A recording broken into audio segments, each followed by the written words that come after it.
Wyndham Lewis was very fond and interested in putting down his first recollections of meeting various people, like Joyce and Ezra Pound and T.S. Eliot and so on. And I was wondering if I could turn the tables and ask you what were the circumstances, etc., of your first meeting with Lewis. I went round to the studios with a girlfriend who was a model. That's how I met him. How did he kind of strike you in those days? I was very impressed with him, and frankly, it was the first time I'd ever met an artist. It's the first time that any artist ever showed me his work, and I know he showed me an old drawing that impressed me terrifically.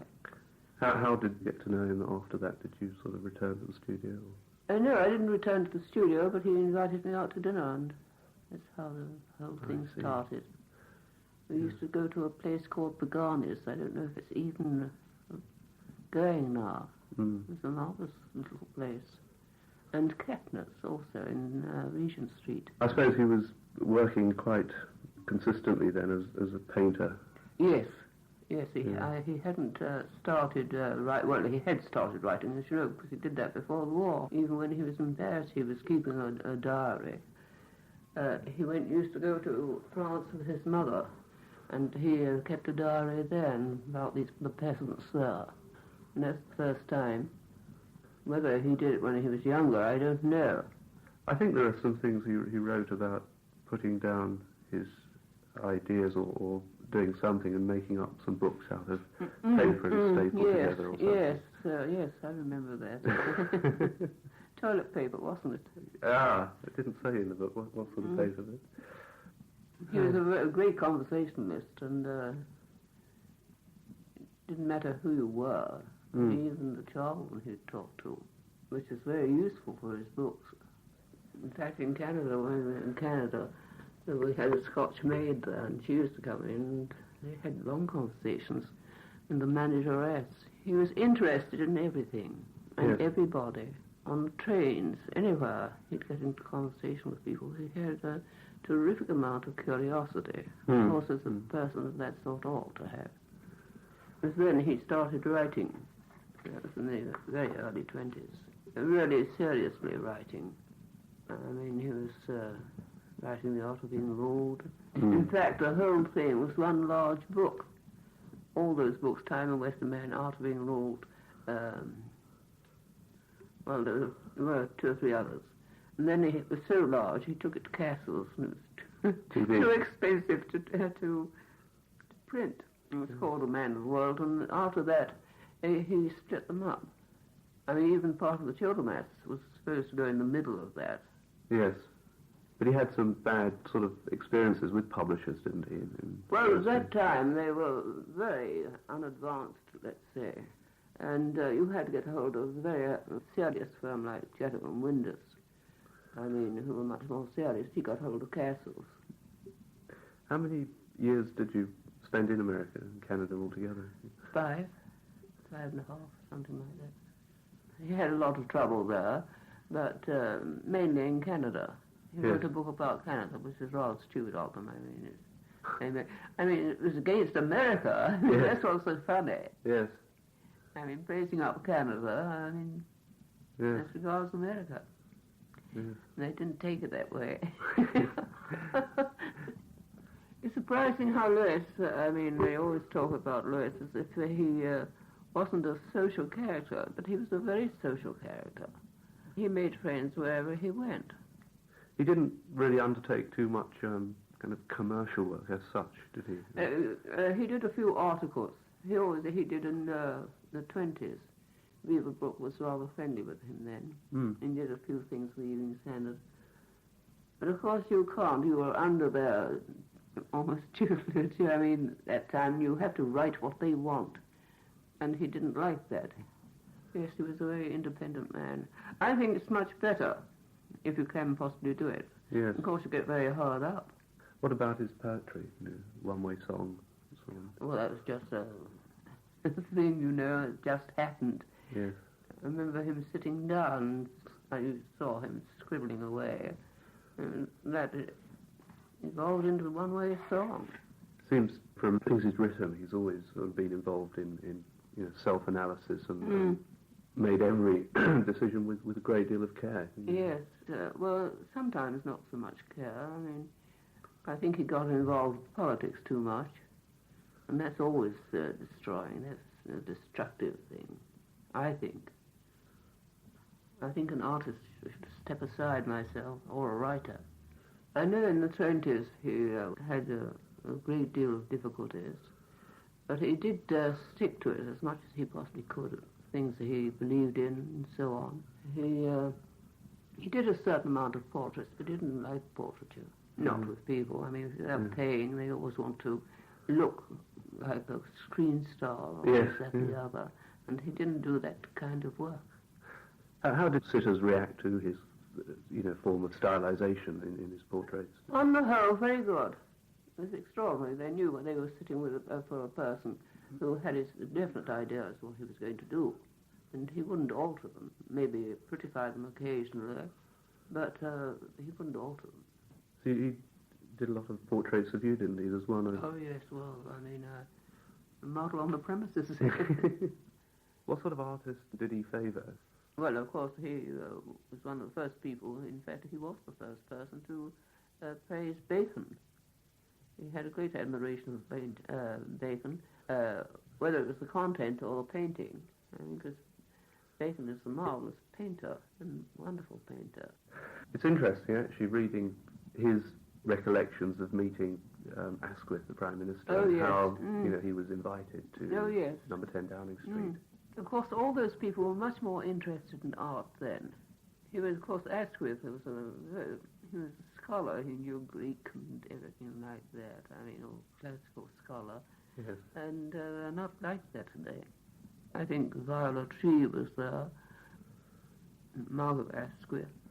One, I expect like you. I mean, we all were shy. And Lewis was very shy.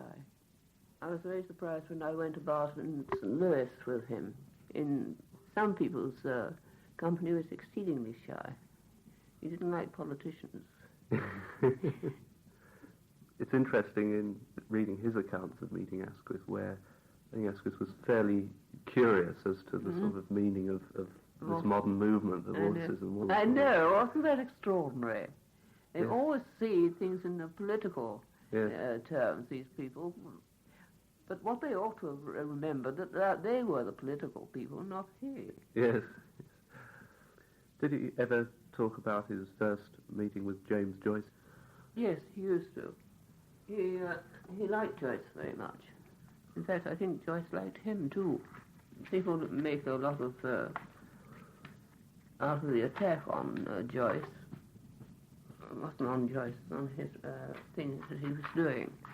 But it wasn't so serious as all that, because Joyce came over here, was interested in this tenor, and Lewis introduced him to Lady Cunard, but nothing came of that. So I don't know what happened to that tenor, do you? No, I don't actually. I think he was a tenor. Lewis was ill quite frequently, wasn't he? Particularly at one stage, he was quite seriously ill. Oh yes, well, he was ill from about 1933 onwards, and he had an operation which wasn't successful. In fact, the surgeon had an accident which left him with illness all his life. He was named back up, but then had a sort of collapse up and then get over it. But the whole time, even when we went to America, often it left him with a sort of a malaria effect. He'd have the same symptoms, which come on very quickly. Campbell apparently had malaria too. Campbell and he were great friends. He was another amusing man. He's not very popular because of his attack on Bloomsbury. I don't know why the Bloomsbury shouldn't be attacked. I mean, the books I'm reading, I think they ought to. We seem to have a sort of strange relationship with the Bloomsburys, and apparently they carved out quite a chunk of the sort of literary benefits that were going in those days. Did he? Yes. Did he sort of resent that, or? Yes. He did. Yes, Fry. It was Fry mainly. It wouldn't have continued like that, but Fry was one of those people, very spoilt rich man, who I mean, for anyone to go against him was social suicide. Absolutely. And, I mean, he had so many things, and he monopolized the whole thing. I mean, America had the thing, I've forgotten the things they bought for, but all sorts of galleries. And Lewis was completely barred. Because he had a rather difficult experience in the Omega workshop, Yes. didn't he? Yes. Did Lewis ever talk about what happened, apart from Well, he didn't like it, obviously. Yes. Because you did these things, and I mean, what he said, Fry would only give him curtains and things like that to decorate. And that annoyed him. That's one of the things that annoyed him. And then there was a mix-up about, you got that in his own book, about pictures and things like that. And they were two opposite characters. Fry was very conniving. And, of course, Lewis shouldn't have gone, but I don't know. Here you are, I'm saying he shouldn't have gone there. Because Lewis really was a person who worked best on his own. In fact, I think it's the best way to work, personally. I don't know who paid for the vortices. I suppose his mother paid a certain amount. When you say his mother paid, how do you mean the actual magazine itself? The actual magazine, yes. Yeah. He otherwise, at one time, I mean, he'd go, well, for the Apes of God, for instance, he'd send out a thing of a subscription list. And after he got a certain amount of subscriptions, he'd go to the printer. You could do those sort of things at that time, and they were much more lenient. I mean, today, well, that's a pity of it. Nobody will do that. It's such big business now. What was his kind of relationship then with Fry? I mean, did he? Wouldn't speak to one another. So Lewis resented it. I mean, he didn't go on it, but he resented this boycott of him in the 20s. That's why he went to writing. Yes. Went on and, well, you do it one way, I'll do it the other. In his book, he has a letter by Clive Bell saying, well, you know what Fry is. I mean, he'll go on like this, and things like that, which, but of course, Clive Bell again took up the same sort of attitude later on. Did he talk much about the Sitwells? Well, I met the Sitwells when I went Adam and Eve, and they came in, as he said, in formation. They must have been an incredible family. Yes, they were. They were amusing family. William Wharton was alive. He's made his marks now. It's taken them a long time. That's Facade. Edith Sitwell and William Wharton. Yes. They tried to, they had a repeat. He was really mad about art. He really thought it was something good in the world. I think that was the only thing he thought. Yes, there's a painting in the Tate Gallery, isn't there, the famous one by him of Edith Sitwell. Oh, yes. She was rather funny. I remember Nurse telling me how she came down. She wore a short fur coat, and she had this hat on her head, and she came down, and when she arrived in the studio, she said, the children have been jeering at me in the street in my hat. And he said, what do you do? She said, I turned round and poked my tongue out at them. And that silenced them. They were an interesting family. Yes. Yeah. Did he ever talk about Yeats? Oh, yes. And the last time, he rather liked Yeats. I think he really liked his poetry. And the last thing, he saw Yeats in Regent Street, I think it was. And came across him, and he said, Yeats was asking him, as soon as he saw me, he pushed up that Irish accent. They were very friendly at one time. I know at Ossington Street, Yeats used to come around there quite often. And he was very interested. Lewis was painting a lot of things with towers, and this interested him. He said, that's what interests me. It's just what I feel about life, and what he meant by that, God knows. He was very friendly with a man called Sullivan, who was a music critic, and he was a friend of Aldous Huxley. Oh, yes. And Aldous Huxley was very much in love with Nancy Cunard, and he was very upset when she took up with Lewis.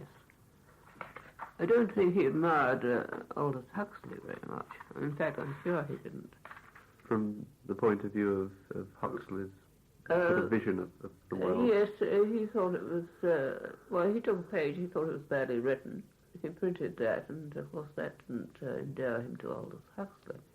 It's funny how they took Lewis so seriously. I mean, when I look back, I mean, I should have just disregarded it. I mean, much better. But he was very hurt about it.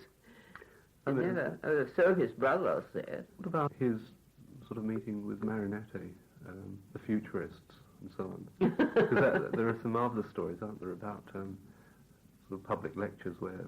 I mean, Marinetti came over here, as you know, with his band, and of course it was all advertising. And so they went around. Lewis got to, I think, the whole band together, was with Etchells, who were the other people? Fresca. Yes. And I think went round and interrupted them and shouted at them and this, that and the other. And of course it created terrific, I mean, the Marinettis didn't mind, it created a sort of new interest in them. Did he got to know Marinetti after that? Yes. Yes. Did he talk much about Ezra Pound? Oh yes, I mean, he knew Ezra Pound extremely well. And he was very fond of him. But he was another very lively man. But funnily enough, if you gave a dinner party, it would both be quiet. Because the other people made the conversation. Really? Ezra Pound was a little bit cagey. It's only when they were alone, they were very busy talking upstairs when he was doing the last portrait of Pound. Yes. Yeah, they were jawing away and laughing, and they were having a hell of a time up there. The only time ever, of course, he must have laughed elsewhere was Eliot. He used to have a great time. Mainly Lewis's jokes or remarks amused Eliot. He also knew Augustus John, of course. Oh yes, they were great companions during France and so on. Yes. They were both in France at the same time. I think he first saw him at the Slade when John came down from Liverpool, where he was teaching. And he came into the art class there. It was then he met him, first meeting at the Slade. Yes, he liked John, and John liked him. They used to quarrel. I mean, that's all friends do. It's a funny thing, he's never gone down well with the French, John. Extraordinary. Lewis tells a very amusing story of when John first arrived one morning through the door in a large black hat and a cape and sat down on a donkey and started. Yes, started drawing. And then presumably Lewis got to know him after that. No, he got to know him at that time. Did he? Yes, he soon went out. Lewis didn't drink at that time, and John was always rather fond of drink. And he used to go around these pubs drinking lemonade and stuff. It was not until John became very famous that he used to come around at Notting Hill Gate. I know, he was always very fond of making fools of women. I shouldn't tell the story. Please do. Well, I wasn't him. I locked the door. Our bedroom was just against the bathroom. Yes. And I knew he'd come down from the studio, so I took that. We had a little dog then. I took the dog in with me and locked the door. I thought, no nonsense here, a nice little story to tell. And so I locked the door. And sure enough, he tried that handle. No stories. Bar the locked door. Yes. You Brother Lewis had a sort of a studio in Notting Hill Gate. Yes, we had a place underneath. It was a two-room flat underneath, and the studio was upstairs. It's a very shabby place. Lewis insisted on absolute quiet when he worked. Yeah. Otherwise he'd... well, it does interrupt you, interrupt your thoughts. How generally did Lewis's painter friends relate to him, in as much as, you know, Lewis was obviously a highly intelligent man who wrote a great deal, which a lot of... No, you know what he said about the majority of painters? They were all dumb. Various people he liked. a person he liked very much was Stickett. He was very fond of Stickett, who was another lively character. Wadsworths he knew, and of course they became, they inherited money and became instantly a rich man. And Dick Wyndham they knew. He liked Dick Wyndham. And Dick Wyndham came around to the studios in the last studio that we had, not long before his death. At the last, he did a lot of reviewing of the art shows and things like that. What are your recollections of the exhibition at the Tate Gallery? First day's show, that he was going to turn back because he felt ill, and I had to say, no, you must come. Even then we had to go in the back way. I could hardly manage the stairs, and he sat silently in the gallery the whole time. He didn't say anything to anybody. Yes. Had he lost his sight at that stage? Oh, yes, he was blind. He was. I mean, that must have been an incredible sort of problem. It was, because it's very difficult to, for a person like Lewis, it's very difficult to adapt. I mean, he was all right when he was with people he knew very well. I mean, friends of his. And he would talk. But there are other times with strangers. He seemed to lose the art of talking. He obviously couldn't paint, and he couldn't see pictures or anything like that. So. No. I think he was, that was the greatest strain on him of all. He could write. I mean, he used to do a rough thing. It was very, would take a piece of paper and write, and it would go this way and that. And he never overcame that. So after that, he used to dictate. And that was easier. But even so, I was often overnight, or we'd stop, we'd go to bed and go to sleep and get up next morning. And during breakfast, he'd say, "Would you mind going back to so-and-so? I want to put a little thing in." And here, it was extraordinary that he remembered just where it was. I had to turn it back the page over the paper and find it. Last I would find it.